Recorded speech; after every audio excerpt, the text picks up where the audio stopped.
திருவண்ணாமலையில் கொப்பரையை கொண்டு போய் வச்சு தீபம் ஏற்றுவாங்க. அதை எல்லாரும் விரதமிருந்து மலைமேல் ஏறினாலும் பர்வத ராஜகுமார குலத்தவர் தான் அந்த கொப்பரையும் தீபம் ஏற்றுவதற்கான தகுதியை பெற்றவர் என்று நம்முடைய பண்டைய மரபு திருவண்ணாமலை பக்தி இலக்கிய நூல்கள் பதிவு செய்கிறது. துன்பம் நீங்கி இன்பம் எய்துவர், மகப்பேறு கிடைக்கும், தனம் தானியம் கிடைக்கும், உடல் ஆரோக்கியம் கிடைக்கும், ஒரே வரியில் சொன்னால் முக்தி கிடைக்கும் பிரதோஷ வழிபாடு. அதான் ஒரு நல்ல கேள்வியை கேட்டிருக்கிறார்கள். எதை நாம் வாழ்வில் மறக்கக்கூடாது? நம்முடைய வாரியார் சாமிகள் ஆலயம் ஏன் என்கின்ற புத்தகத்தில் எழுதுகின்றார், வாழ்வில் உண்மையான இறைபக்தர்கள் மறக்கக்கூடாதது நன்றியை. அதைத்தான் வள்ளுவன் சொன்ன 1330 133 அதிகாரம், அதிகாரத்துக்கு 10 குறள் தந்ததில் டாப் 1 எதுன்னா, என்னன்றி கொண்டார்க்கும் உய்வுண்டாம் உய்வில்லை செய்நன்றி கொன்ற மகருக்கு. ஒருவர் செய்த நன்றியை நம்ம மறந்துட்டோம்னா அது வேஸ்ட் அப்படிங்கிறது தான் ஒரே வரியில் சுவாமி சொல்கிறார். நன்றி மறதல் கூடாது. அடுத்து ஒரு கேள்வி, நினைத்தாலே முக்தி தரக்கூடிய அக்னித்தலமாகிய திருவண்ணாமலையில் திருதீபம் ஏற்றக்கூடிய தகுதியை பெற்றவர் யார்? உங்களுக்கு தெரியும், மகர ஜோதி அதுவாக தோன்றி மறைவது. திருவண்ணாமலையில் கொப்பரையை கொண்டு போய் வச்சு தீபம் ஏற்றுவாங்க. அதை எல்லாரும் விரதமிருந்து மலைமேல் ஏறினாலும் பர்வத ராஜகுமார குலத்தவர் தான் அந்த கொப்பரையும் தீபம் ஏற்றுவதற்கான தகுதியை பெற்றவர் என்று நம்முடைய பண்டைய மரபு திருவண்ணாமலை பக்தி இலக்கிய நூல்கள் பதிவு செய்கிறது.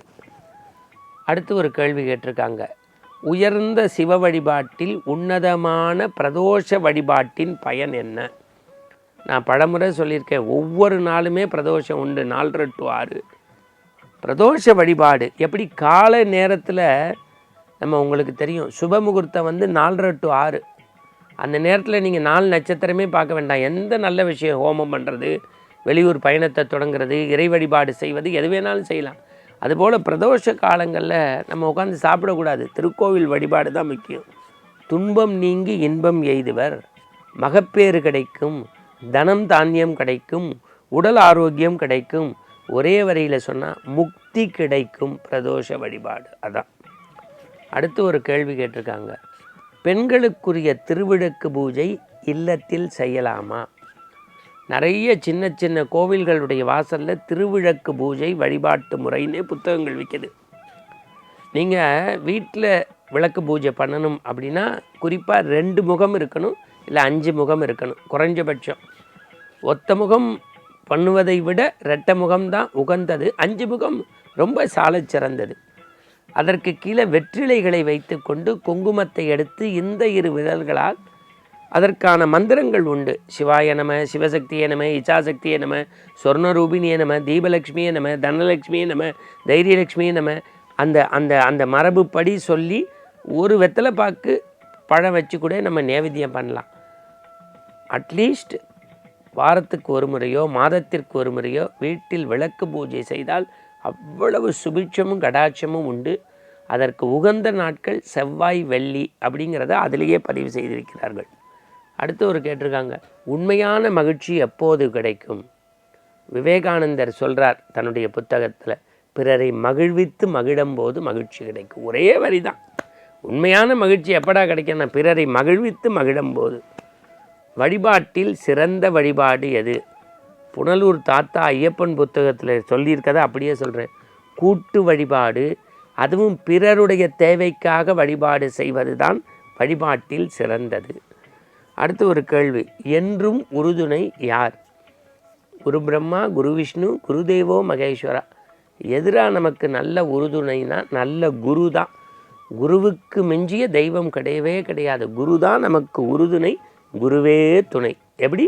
குருதான் உறுதுணை, குருவே துணை. உலகை வெல்வது எப்படி? ஒரு நல்ல கேள்வி.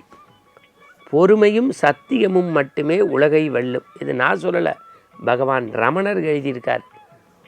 பொறுமையும் சத்தியம் இன்றைக்கு அடுத்த தலைமுறைகள் பொறுத்து கொள்ளக்கூடிய அந்த பாங்கு தான் குறைவாக இருக்கிறது. பொறுமையும் சத்தியமும் இருந்தால் இந்த உலகத்தை ஈஸியாக வென்றிடலாம். நாம் அருமையான ஒரு கேள்வி கேட்டிருக்காங்க. மறக்காமல் இருக்க வேண்டியது எது? எப்படி காரைக்கால் அம்மையார் மாதிரி மறவாது இருக்க வேண்டும், உன் திருவடி நிழலிலே தஞ்சம் புக வேண்டும்னு கேட்கலாம். இறைவனுடைய திருநாமத்தை மறக்கக்கூடாது. எப்போதும் அவனுடைய நாமத்தை நாம் உச்சரித்து ஜபித்து கொண்டே இருந்தால் ஏதேனும் ஒரு உருவத்தில் அவர் நமக்கு உதவி செய்வார். அதனால்தான் கடவுளை நம்பினார் கைவிடப்படார்னா. அப்போ நம்ம மனிதன் மறக்காமல் இருக்க வேண்டியது எதுன்னா இறை நாமம்தான். அடுத்து ஞானத்திற்குரிய வழி எது அப்படின்னா, அதுக்கு யோகி ராம் சரத்குமார் வழி நின்று தான் சொல்லணும். ஞானத்தை பெறுவதற்கான வழி அமைதியும் மௌனமும் மட்டுமே. அதில் பல சித்தர்கள் சொல்லுவாங்க, பேச்சை குறை செயலில் ஈடுபடு, பேச்சை குறை செயலில் ஈடுபடு. இந்த அமைதியும் ஞானம்தான் நம்முடைய அடுத்த கட்டத்திற்கு அடுத்த நிலைக்கு நம்மை அழைத்து செல்வது. பெரிய பாக்கியம் எதுன்னு கேட்குறாங்க. இது இறை நம்பிக்கையுடைய ஒவ்வொரு மனிதர்களுக்கும் சொல்கின்றேன்.